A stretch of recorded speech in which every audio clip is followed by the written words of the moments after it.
Take off the bra, pour a drink. Life's too short. What do you think? We're ditching the rules, turning up the fun. After 50, babe, we've just begun. No filters, no fear. Sipping cocktails, crystal clear. Laughing loud, living free. It's time to own your destiny. You're a braless, lush, living bold. Stories untold, dreams unfold. Sip it up, let loose, be free. This is your time, can't you see? No more people pleasing, no more second guessing. We're talking life, love, laughs, and all the shit they don't mention. So grab a glass, grab a friend, let's shake it up till the very end. No regrets, just one big rush. Welcome to the Braless Lush. Hiya, toots. It's Laura, your Braless bestie and Unhooked host. Welcome to the Braless Lush podcast, where we ditch the bra and the BS and unhook from our limiting thoughts. And ladies over 50, if you are looking to pivot, now is your time. This is when we start living our lush. What's a lush, you ask? So many people ask that question. Well, I suppose a lush could be a reference to someone who imbibes excessively on booze, but I'm talking about imbibing on the lushes of life, like your big dreams, be it more travel, writing a book, more family time, a new hobby, meeting new people, or just drinking a cup of coffee or tea in peace. Or maybe you don't know what your lush is just yet, and you are finding your way, finding your voice, finding your confidence. What is it you crave? Maybe you dream of speaking your truth on stage. Have you ever visualized yourself as a public speaker and telling your story on the big stage? Well, I cannot tell you, I have goosebumps. I cannot tell you how fortunate and truly, truly honored I am to welcome Tricia Brouk as my guest. And just for the record, she is neither braless nor a lush. So I'm told. But maybe she likes an occasional martini or other kind of cocktail once in a while. But she is going to talk with us today about finding our voices over 50 and how to stop thinking and acting small. And when that happens, big voices and big talks emerge. Tricia, thank you so much for being with me. Laura, I'm so excited to be in the Lush Lounge with you. Here's to you and your new podcast. Thank you. Thank you. Welcome to the Lush Lounge with our afternoon delight, or whatever we'd like to call our drink here, Chin Chin. This is so amazing that you are with me today, because I know you're amazing, but I need everyone else to know how amazing you are. So let me tell our ladies out there all about Tricia Brouk, and then we'll get into our conversation.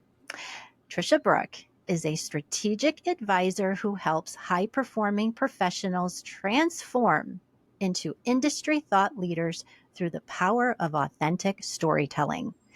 With her experience as a seasoned and award-winning director, producer, and mentor to countless speakers, Tricia has put thousands of speakers onto big stages around the globe.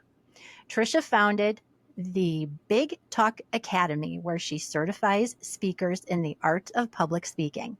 She was the executive producer of Speakers Who Dare and TEDx Lincoln Square. She is the producer and host of The Big Talk, an award-winning podcast and YouTube channel. Tricia's book, which I have, which we will talk about today, The Influential Voice, Saying What You Mean for Lasting Legacy. It was a #1 new release on Amazon in December of 2020. And wow, what a year to decide to publish a book. It was probably a good thing, because a lot of people were sitting around at home doing whatever and needed some stimulating reading. And boy, Tricia's book is it. Her newest book, Being Smart is Stupid.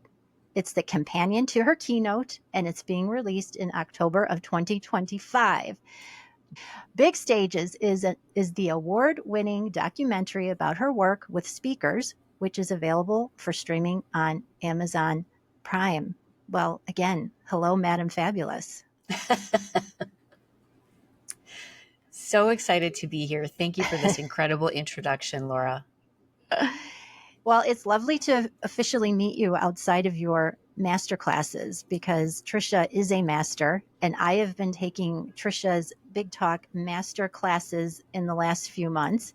I have been reading her book, The Influential Voice, and recently I was in your class about creating a kick-ass title for a Big Talk, which that wasn't the title of your master class, but it was a kick-ass class about creating a kick-ass title.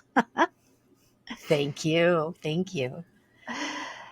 So, Tricia, you are setting up so many women to leave a legacy through your training that has brought so many women to the big stage, using their voices and to tell their stories and speak their truth.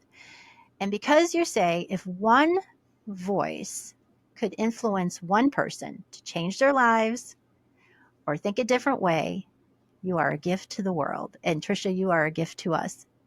But there's so many women who are over 50 who have been silenced and are looking to find their voice in this chapter of their lives. And I'd love to dive into your book more, but please tell me, and I didn't say this in the introduction, but please explain to us how you go from international ballerina dancing with Baryshnikov to helping people craft their talk on stages across the world. How do you do that? Well, I think it really comes down to being a storyteller. I was a classically trained modern dancer, and I worked with Lucinda Childs in New York City, and we collaborated with Baryshnikov. And I toured the world knowing that I would be able to impact my audience by communicating to the number of people in the theater for the number of minutes I was on stage. And for me, that wasn't long enough. I wanted to have a legacy of impact. And that meant supporting others so that there was a ripple effect of that legacy. And it really came to me organically and accidentally, if you will. I was working in film, television, and theater, doing my own thing, and a friend of mine asked me to direct her TED Talk. I approached it just like I approach a one-woman show. Choreography, blocking, script analysis, objective and action. And at the end, I realized that I had this incredible experience working with this thought leader that left me transformed as well, because I got to know her thought leadership, what she spoke about so intimately because I was directing her talk. She planted the seed that I should do this. I didn't know that there was a market for speaker coaches. I didn't know there was a market or a community of public speakers who get paid lots of money to do this. And all of a sudden, when I said, oh, that's interesting, maybe I'll try that, the universe poured me with speakers. I had all of these speakers coming to me and wanting to work with me because of my area of expertise of being in theater for so many years. And what does a theater producer do? What do I do? I produce theater. What is the best stage for speakers? The TED stage. So I got my license, became the executive producer of TEDx Lincoln Square, produced that show for 2 years in New York, and realized I wanted more. I wanted more creative control. I wanted a bigger platform. I wanted to support speakers in my terms. And that's when I founded the Big Talk Academy and realized that I could literally unite humanity through speech by teaching people how to communicate effectively with humility, dignity, curiosity, respect, and love. And I truly believe all voices matter, which is why I have this massive global community of professionals who don't all think the same, but they all want to have impact and leave a lasting legacy. And that's why you, Laura, creating this new platform for yourself in your 50s and giving voice to women in midlife is so important, and why I am so honored to be supporting your new platform as a woman who is 54 and who is fierce and who has a stronger presence and voice than ever. I am here for you, and I'm here for all of your listeners. Oh, Tricia, that's beautiful. Thank you. We are the same. We are the same age. I will be 50, I will be 55 in September. When's your birthday? September 2nd. You're a Virgo? I am. Don't hold it against me. I'm a Virgo, and my birthday's August 27th. So we are kindred. No, Yeah. we are. Again, I got goosebumps. Huh? Who knew? I did not know this. See, I think 1970s babies. yes, Yeah. yes. Oh my gosh, that I don't know, Tricia. We'll have to do a birthday celebration podcast episode, or I'll just have to come out and see you or something. Absolutely. New York is waiting for you. Yes, yes. My mom and I were in New York 2 Christmases ago, and we went to see the Rockettes, and we went to Tavern on the Green, and we went to see Chicago. All those things you're supposed to do when you are in New York. Perfect. Sounds good to me, Virgo sister. and as you were talking, I was thinking about how you wanted more, and the universe just opened up for you. And I think in your book you mentioned a concept that you coined. Was it unconscious competence? Was that it? Yes, yes. That actually was a concept that I learned from David Nagel. When you're unconscious and you're competent, you get a lot done. I was very successful. I was always very successful. When you're a trained dancer, you are disciplined and you have grit and you have high risk tolerance, and you have to be very, very consistent in your practice as a dancer. I'm always in class. I'm always doing my plies.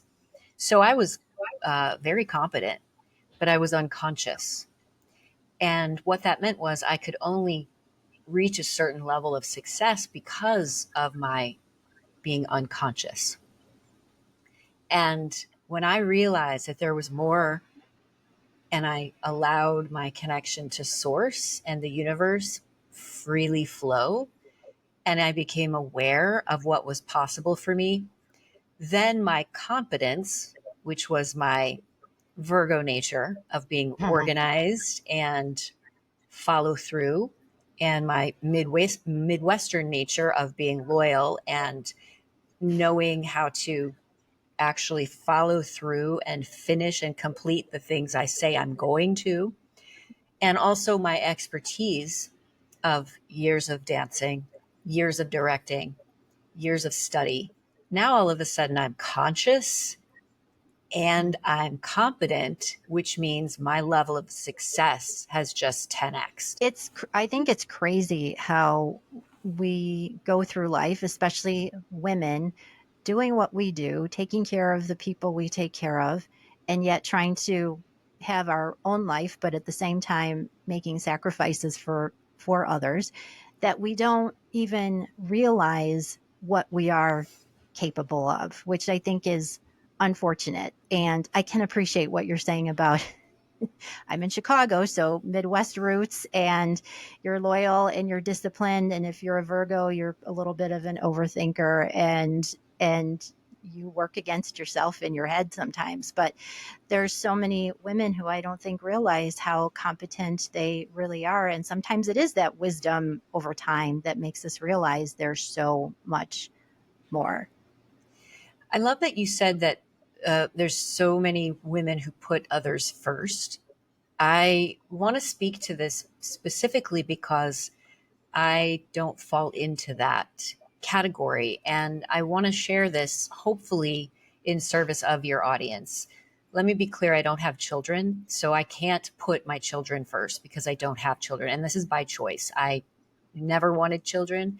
I wanted a life that did not incorporate being a parent.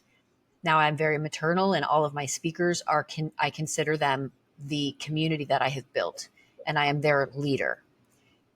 But I've never put anyone before myself. And I don't know where I learned that, except that when you move to New York City at the age of 20 with $500, you have to put yourself first or you won't survive. You can't achieve your dreams. And so it wasn't a place of selfishness, it was a place of survival.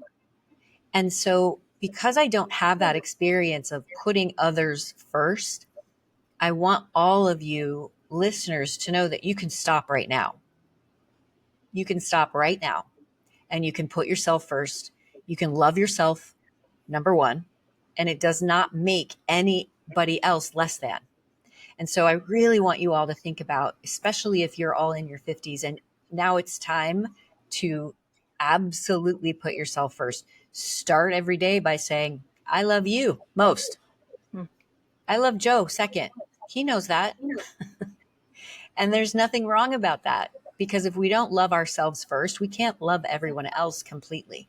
And that's something that I think is a very interesting conversation that I don't actually relate to the sacrifice of putting others before my needs, because if I put others before my needs, they're going to suffer. Yep. And we are more kindred spirits than we even realize, Tricia, because I do not have children. I'm an only child, but I never wanted children either. And so I agree with you that I don't have that experience either, to stop and have to put others in front of me, other than maybe when grandma was sick or my dad was sick, things like that. But continually every day having to put children first or whatever it might be. But I have a lot of friends who talk about how they never have time for themselves. And with what you just said, you could have recorded my first solo episode for me, because those are exactly the things that I talk about, that now is the time. If not now, when? That unfortunately the clock is ticking. We can think about how life is long, and that's a great mentality to have, but we don't know. We know that nothing is promised. And so I really appreciate you acknowledging that. And again, we are more kindred spirits than we realize. But I wanted to mention, you mentioned David Neagle, who everyone out there, he is the author of The Millions Within. And something interesting that you cited in your book, Tricia, that I want to make mention of, that I believe this is attributed to David. He says, but knowing what your heart truly desires is a big question of its own. In fact, once you become even marginally aware of who you are, no awareness will have more influence on outcomes than the certainty of knowing what you truly want, which is so much, even more than half the battle of how you move forward in your 50s. And so, Tricia, how would you say what he has to say? How does that help us step into the power of our voices to get to that point of knowing what you want and who you are? Well, David talks a lot about desire. And if we have a desire, that means it's meant for us. And any sort of limiting beliefs about we don't deserve it, we can't achieve it, all the things, that is all limiting beliefs. Because if we have the desire, then it is meant for us, or we wouldn't have the desire. In terms of being a woman who is in her 50s and has an opportunity to fully embrace and embody who you are, who you want to be, who you desire, it's a choice. You have an opportunity to choose to experience your 50s in a way that is this, or in a way that is this. And whatever this is for you, you get to define that. For me, it is writing another book, starting another brand, speaking openly about being in my 50s so that I can model to other women what it looks like, what it sounds like, what it feels like, what is possible. highlighting and elevating and amplifying other women who are in midlife, and knowing, like you said, Laura, tomorrow might not come. I am a Buddhist and I understand impermanence. I practice impermanence every single day. Every single person in my life knows how I feel about them.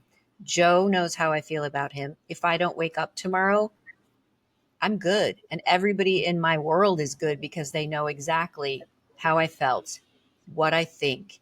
And that's something that I practice every day. So if you're thinking about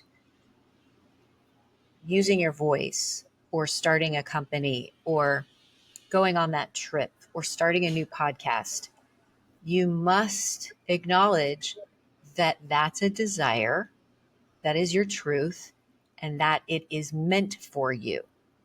And that's why it's so important for you to listen to what those desires are. Mm-hmm. And I think that process can be messy. I've put out some videos just to my Facebook friends that I'm in this reinvention period. I really started to feel it. Well, 2020, we turned 50, 2020. So that made for an interesting way to think about turning 50. But in the last, I would say, year or so, I started going through this reinvention, thinking about what's next. What do I do? And I have just been throwing the proverbial spaghetti on the wall to see what sticks. And I think that's okay. I think that there's a way to use that idea of trying things, doing new things, to get clarity of what you want and what you don't want, and what your next thing is. Now this is 50s. We could live till 100. My great grandmother lived to 104. That's incredible. Grandma lived to 96. Now, they unfortunately did not live well and healthy in their last 10-ish years, but anyone, any of us now can live longer than we ever thought we could. And there could be 5 more nexts Yeah. coming ahead of us. So what is it now? And I think it's just so important for women to find what is their next thing if that's what they truly desire. It's fine if women are purely content with where they are. But I have to think that after 50, and this was the turning point for me, where I thought, oh, 50, wow, time has flown, and I need to get on all those things that I've wanted to do because I'm healthy and whatnot. And now's the time. Well, I think it's interesting for your listeners. You don't have to want to leave a lasting legacy. That's not something I think either Laura and I are suggesting.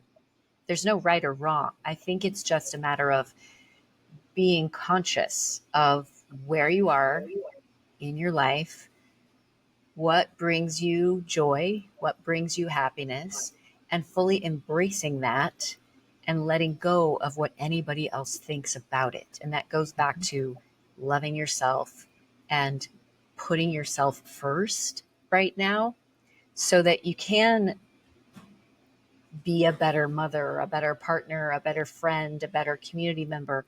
And also, what actually makes you happy? And that's what I would love for your listeners and your viewers to think about from this conversation. Definitely. And what I also talk about in my very first episode was about the shoulds. And I tell my listeners, stop shoulding on yourself because the shoulds will kill you. I should do this. I should do that. I should be doing this. I should be thinking this way. And the shoulds, there's plenty that you can just smatter and smash and stop saying you should this and this, because it does impede thinking about other things and what's next and what matters. And Tricia, you say in your book, and I believe it was on your 2-day class that I was in just last week or week before, I think it was, and you suggest that you stand up and out loud say, what I have to say matters. And doing that, how does that change how we think about being an influential voice? And how do you help women embrace that, whether it would be just from a day to day standpoint or getting to that big stage? Being an influential voice doesn't mean you have to take a big stage. Being an influential voice means you understand that sitting across the kitchen table from your kids or your partner, you are an influential voice. Every single thing you say has the ability to impact them and someone for good, evil, love, or hate. So knowing as an influential voice that you have that impact comes with responsibility. If you are speaking across the boardroom table for your employees or your consultants, you are an influential voice. If you're across the room from your students in a classroom, you're an influential voice. Everything you say is going to impact those students. If you're standing at the Barclay Center speaking to 25,000 people, you are an influential voice. During March of 2020 in New York City, it was a very, very scary time here. Lots of uncertainty. We didn't have masks. We didn't have Clorox was gone off the shelves. Alcohol was gone off the shelves. And going to the grocery store was a very unsettling experience. So our local grocery store opened 24/7 so that people could stagger, because grocery stores in New York are very small. Social distancing while someone is looking through all of the eggs for a container of eggs that doesn't have any broken ones could take you 30 minutes. So I would go to the grocery store at 5 a.m. and Pamela was behind the cashier, behind the register, and she had full hair and makeup, lashes, mask, gloves. And I would walk up with my basket of food and she would say, "Oh, Tricia, you're making enchiladas tonight and you need another avocado. Let's go get you another avocado." And she would walk me over to the avocados. We'd put another in my basket and she would check me out. And she made me feel so seen and so normal that she will forever be a profound influential voice in my life. Pamela from the grocery store. So this is what I'm talking about when I say influential voice. You have the opportunity to change someone's life and even save someone's life by how you interact with them and by how you communicate with them. And so if you want to leave the room or leave someone in the room better because of your interaction, you are an influential voice. Hmm. Tricia, if you could tell the story about one of your speakers who I don't recall the, oh, I do. I think it was the talk about bullying. And I believe there was someone who attended that talk and he was changed profoundly to the point of it being life saving. Could you tell that story? Absolutely. One of my speakers shared privately with me in our session that her daughter was struggling with mental health challenges. She was being bullied and she had attempted suicide twice. And she was sharing this with me as her mentor. And as she shared it, I said, "Tanya, if you would like to have a conversation with your family and you feel that it would be of service, I will make a short documentary about your family, your daughter, and I will give you final cut. Your family has to have a conversation about it. Everybody needs to be healed from this. It needs to be handled with so much love and respect." So she took the invitation to her family and they had a conversation and they agreed to let me make a short documentary. And it is called "You're Gorgeous, I Love You." "You're Gorgeous, I Love Your Shirt, an inside look at bullying and mental health." And Lindsay is thriving now, Lindsay and Tanya Harris. And we took the film to LA to premiere it. And I'm in the lobby afterwards. Lindsay and Tanya came with me, and I'm in the lobby, and a stranger comes up to me, a man, and he says, "I just want to let you know I was bullied in high school, and I'm currently going through a divorce, and I was considering taking my own life. And after watching your film, I've decided that I want to live. And this is the power of sharing your story. Lindsay had the courage to allow me to tell hers through film, and she shared her personal story vulnerably on camera in service, and she is literally saving lives because of it. That is something that I don't know that when you aspire to being on a stage, I don't know that people necessarily think about the change that they might be making. Maybe initially people think, oh, I'd love to speak on stage, tell my story. But when you flip the narrative that you are actually changing a life or could change a life or influence someone to make an amazing change of their trajectory of where they go next, I think that's incredible. And if we back up, how would you, Tricia, whether it's with your students, with your Big Talk Academy, or let's say you were just doing some one on one coaching, let's say with a woman, how is it that you would coach someone to really embrace that what they have to say is important? It's one thing to craft the message, but to get to the point that what I have to say is important or could influence someone, because there's so many women out there that think, well, what do I have to say that people would want to hear about or listen to? How do you change the mindset in that case? That's very common, unfortunately. And the way that I work with speakers who come to me and say, I don't really have a compelling story. I don't have a lot of trauma, or the trauma that I do have isn't as traumatic as this or someone else, or someone's already said it. And so why would anyone want to hear me say it? Those are all of the consistent limiting beliefs that I hear. Mm-hmm.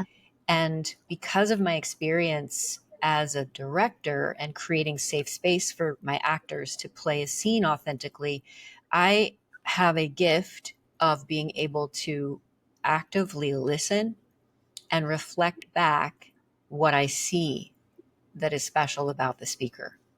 And when I do that, and I say, actually, your powerful story about your relationship with your mother is unique because of this, this, and this. And when you share that story, you're going to impact lives, and you're going to potentially help other people be able to work through that same challenge quicker and heal from your experience of sharing. But that's a simple example. And when I do that, I see their eyes open and I see their heart widen, and they become conscious of the power of their voice. And then moving into the technical parts and the techniques, the tools, the frameworks, the methodology of how to do that, that's the simple part. It's really inviting people to trust through my reflection of them that their voice matters. And you were at the 2-day masterclass, and you saw at the end, I name every single person, Laura, your voice matters. Whatever your Zoom name is on that masterclass, that is how I end my masterclass. I say every single person's name, and your voice matters. And if there's 400 people on the masterclass or 40 people, everyone gets your voice matters. And it takes as long as it takes. And I've been doing this for years. And what's so amazing is that when I start to do that, because nobody's expecting me to say everyone's name, when I start to do that, cameras come on, people want to be seen, everybody stays until I'm done. And like I said, it could be 400 people and I say every person's name. So that is how I do it. Tricia, you are so generous in so many ways. And that is incredible that you would do that, because to most of us, if not all of us, to some degree, we are strangers until we get to know each other in different ways. But some people don't even ever get that type of acknowledgement that they have been seen or even told that their voice matters, because perhaps due to circumstances they were made to feel small by someone, or they allowed someone to make them feel small. So just having someone, one person, and especially someone like yourself who's lovely and brilliant and changing lives all over the world, that is so special for someone to be a part of that. And thank you for naming me in your 2-day class and saying that my voice matters. Thank you for that. You're welcome. It's true. Mm-hmm. The big question, one of the big questions might be for women who have thought about, oh, I would love to do a TED Talk. I know very few people, at least in my circle, who have never said, I want to be on a TED Talk, or I want to write a book, don't want to write a book. Everyone I know wants to write a book or be on a TED Talk, and both are difficult. Both are hard. And you've done both several times, of course, millions of times. But how, this is more the technicality, I guess, but it is mental, I suppose, too. How do you get out of your head and get past that fear of speaking in public? That's one of the top, I don't know, name fears, but that's got to be one of the top ones, speaking in public. How does someone get past that if they do want to speak on stages, big or small? For sure. Well, let me just clarify for your audience. I have written 3 books, but I have not taken a TED stage. I'm just the former executive producer of TEDx Lincoln Square, and that's a very strategic decision on my part. I put speakers on other TED stages. So that is something I have a lot of experience with, and there's a lot of fear around that because you have to memorize, you have to follow those rules. So I think the first thing, and you're absolutely right, Jerry Seinfeld says, most people would rather be in the casket instead of giving the eulogy at a funeral. Oh gosh. So it is real. What's most important here is that you are never going to get rid of fear. If you care about what it is you're doing, you're always going to have those feelings of nerves, excitement, butterflies, fear. But when you think about fear, like, what if I fall? What if I fail? What if they don't like me? What if they think what I have to say is stupid? All the things. That's about you. Speaking is a selfless act of service. It has to be about the audience. And when you think about the audience, you can coexist with your fear. There are tools that you can use to coexist with your fear, and that is rehearse under mild pressure. Your body is going to physiologically betray you no matter what. Sweaty palms, dry mouth, butterflies, upset stomach, shaking hands, shaky knees. It's just going to happen. Your body will physiologically betray you. So if you start rehearsing under mild pressure and put yourself in that physiological response, you start to coexist with the fear and you create a confidence loop. So rehearse in front of your family. A little bit of nerves, but they're going to love you if you mess up. And guess what? I had some nerves, but I was able to do it. So I've created this confidence loop. And then increase that pressure. Your colleagues, there's a little bit more pressure there. You don't want to, you want them to respect you. Guess what? I just delivered my talk with nerves. I can coexist with fear and then increase that pressure a little bit more, potentially other speakers. And then you realize I can do this. I know how to coexist with my nerves. I know how to speak when my mouth is dry. I know how to deal with my stomach not feeling well and still have the confidence to deliver. That's how you coexist with fear. And those are the techniques you can use. Dry mouth, Tricia. Oh my gosh. If there's anything for me, it is dry mouth. What do you do about that? Is there anything for dry mouth, for nerves and dry mouth in speaking? Because everyone knows when your lips smacking, you can hear it. Well, No doubt. you need to be conscious that if your mouth goes dry, to be very mindful of not smacking your lips and Uh-huh. give yourself a moment to allow for the saliva. Just wait, give yourself a moment, allow for the saliva to relubricate your mouth, take a swallow, go to the podium, grab a sip of water. Nobody's going to notice if you go to the podium and grab a little sip of water. But if you say, oh my God, my mouth is so dry, I'm going to go get a drink of water so that you don't have to hear my lips smacking. Never, never do that. Simply walk over, take a sip, and keep going.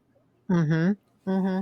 That reminds me of I might have mentioned to you that I'm an amateur ballroom dancer. No international ballerina here, but I started in 2011 when I was 40, and I can remember competing and performing. Latin was my style at the time, but I would just want to get it over with, having this out of body experience. And then you get off the floor and I think, oh, that wasn't so bad. I want to do that again. Or if I did screw up, it was a big deal. But I think as we do practice our craft, you learn to roll with the little faux pas that do happen. And like they say, if you stumble or mess up, you just make it part of the dance. And I think that's really a part of the acting portion, because you talk about how to perform your talk. I think that's a lot of it too. You just learn to incorporate your fumbles in whatever it is you're doing, or you might say, oh well, missed that, or oh, screwed that up, and make a joke of it and move on and not make a big deal of it. Or not make a joke of it and just move on, because nobody's going to remember if something messes Uh-huh. up. If you are, for our listeners who are in their 50s, if you're on stage and you have a hot flash, ignore it. Just keep going. Nobody can see that you're about to burst into flames, and it is not their job to take care of what's going on with you. And so, really, just first of all, negotiate in your contract that the room must be 72 degrees, I love that. Or colder, right? right? And or colder. And when it happens, acknowledge it internally. Do not call out what's going on for you on stage, because it makes you seem like an amateur. And that is my level of mastery as a speaker. And that's how I teach my speakers. Uh-huh. Yes, I agree 100% that these things, like you say, these things will happen. And there have been times where I've been an attendee to some talk somewhere at a conference or whatever it might be, and something wonky might have happened on the stage, or somebody did stumble a little bit, or they lost their train of thought. It's never a good thing to make the audience feel uncomfortable for you, because then that's what they're thinking about. And I think about, again, when I was dancing more and competing and performing, my teacher would always say, Laura, they're not going to remember that you screwed up. They're going to remember your costume. They're going to remember your expression, how you communicated through the dance, the feeling that you gave them through your dance, not that little mistake, because you know what? They've all made the mistakes too, even the pros. So that was very helpful to think about it that way. And then he would always say, we would be on deck to get on the floor for a competition, and he would say, Laura, if you're not nervous, that means you don't care enough. I don't know what you think about that, Tricia, but it made me feel better about how I was thinking about my nervousness. Absolutely. I've been on thousands of stages since I was 7 years old, and I still have nerves. And that is because I care. I care about the audience. I care about delivering at 150%.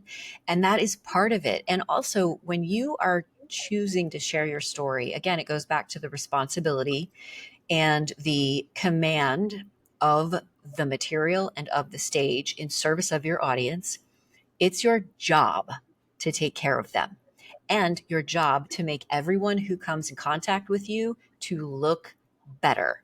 And here's an example. I was introduced at an event in San Diego in 2019. It was December of 2019. And the host said, I'm so excited to bring this incredible woman to the stage. She's had tons of sex. I mean, success. And he was so embarrassed. But the reality is, he teed up that ball for me so beautifully, because I walked out onto that stage and I said, thank you so much for that incredible introduction. I can neither confirm nor deny I've had tons of sex. And it endeared the audience to me, but it also alleviated any worry from him that I would be upset with that introduction. So as speakers and influential voices, it is our job and our responsibility to think about how we use our words and our language to make everyone feel incredible. And that probably goes back to the idea of being vulnerable and crafting a compelling story through that vulnerability. And what I'm curious about, Tricia, is how do you bring that out in your students? Because we could all get on stage and then talk about the facts, whatever it is, the facts about a story. But anyone can do that. Where does that vulnerability come in, and why does that make a story or a talk that much more compelling? Vulnerability is very important in connecting to an audience. However, if you are sharing a vulnerable story that you have not healed from, that is you working out your therapy in front of an audience, and that is not acceptable. You want to be able to have healed from that trauma before you share it. And I always say you want to speak from the scar, not the wound, because if you are sharing from the wound and you become emotional on stage, you are robbing the audience of having an emotional experience. There's a difference between being on stage and having emotion and being on stage and becoming emotional. Do not become emotional, because then the audience has to take care of you, and that is not their job. Your job is to take care of them. And you also don't want to rob them of an emotional experience by sharing vulnerably so that they can think differently because of how you're sharing. So, Tricia, walk us through a little bit about how you might work with students in the Big Talk Academy. The Big Talk Academy is our 12-week signature program, and it means you go through all of the curriculum that I have created over the last 7 years. It is a copyrighted, trademarked methodology and framework called the Art of the Big Talk Process. Inside of the 12-week container, you will work on limiting beliefs first. Then you get to ideate your ideas through a process that I take you through, and it's a recorded process. Then you learn how to write the content of your talk, and it's really generating content. Then I teach you how to massage that content into your talk. You learn how to perform your talk. You learn how to create a deck. You learn how to pitch yourself. You learn how to get paid to speak. And this is the Big Talk Academy that you can start anytime and work with our speaker success coach. Now, if you want to work with me, that is the Big Talk Academy Mastery Program. And what that means is that happens twice a year. The next one is in August, and the one in 2026 starts in January. That is the same curriculum. However, you get coaching sessions with me every other week in the program. So there's the Big Talk Academy and the Big Talk Academy Mastery. And then for those of you listening who want to go deeper and work with me one-on-one, that's by application only. And I take a very select few clients on for a 1-year container. And that is truly where massive transformation happens. And I become your strategic advisor in all things speaking and business. And yet again, you're so generous with some of the master classes that you offer at no cost. What are some of the topics on those classes? That's absolutely right. I teach a free workshop every single month. It's an hour and it is completely complimentary. And I teach on how to negotiate compensation, how to write a talk title that will get you noticed, how to create a speaker one sheet, how to create your web page as a speaker, all the tactical things that you need to learn as a speaker. I teach this once a month. And all you have to do is go to triciabrouk.com and opt into one of our free offerings. I'm going to actually give your listeners access to the on-demand masterclass Command Any Room. And that's triciabrouk.com/command. And this is a free on-demand masterclass. You just opt in and you get access to the video training on how to command any room. And that will give you access to these free workshops. We also teach a 2-day live masterclass that happens 4 times a year. So I do appreciate you saying that I'm generous, Laura. I want to be able to help as many people possible use their influential voice. And that's why I have a podcast that's free. That's why you can watch big stages on Amazon Prime for a few dollars. That's why you can read my book for a few dollars. So you don't have to work with me directly in order to benefit from all of the value that I provide that is in service of your voice. So much wisdom. And like I said, everyone, I've gone through some of Tricia's classes, the ones that are at no cost, and a couple of them that are paid. And I also have her book here, The Influential Voice. But you have a new book coming out, Tricia. Any teaser that you'd like to give us about the book? Oh, for sure. This book is going to be available on October 28th, and it's going to be available for pre-sale any day now. It's called Being Smart is Stupid: Why Embracing the Wisdom of Your Buddha Nature is the Secret to Great Leadership. I have been an entrepreneur my entire life. I have 3 companies, and I have a team right now with the Big Talk of incredible people who have stayed with me for years. And that is very unusual when it comes to somebody who is in the online space and works with mostly contractors. And so I'm very proud of the culture that I've created. And I started thinking, how can I deconstruct leadership using my principles of loving kindness, detachment, oneness, impermanence, getting still, becoming aware of your awareness, discernment, all the things that I practice. And trust me, it's a practice. I'm a flawed human being, but all the things that I practice in order to uphold my connection to the Buddhist philosophies. And I wrote a book about it, and I'm super excited to put it out there. Tricia, what have you gleaned about being in your 50s, and what's your lush? My lush is being completely honest with myself and everyone in my life, and trusting that when I have a feeling, it's right, and that no is a complete sentence. Any revelations about being in your 50s? Anything pivot for you after 50 happened? Because I feel like 50 happens, like it just happens. Did you have different thoughts about this next chapter? Of course, it happens because the reality of time passing happens. However, I would encourage all of you watching and listening to rethink that it happens. Instead, you are curating your life, and you get to curate your life at every single age. And I get to curate and design the life of my dreams right now. Thank you, Tricia, for sharing that with us. And again, just being here with all of your wisdom. And we will put all of the links in the show notes to the Big Talk Academy and your book and the on-demand course. Thank you so much for that. And again, a generous, generous gift of time and wisdom. Thank you, Tricia. Thank you so much for doing this, Laura. I appreciate you. Likewise, I appreciate you as well.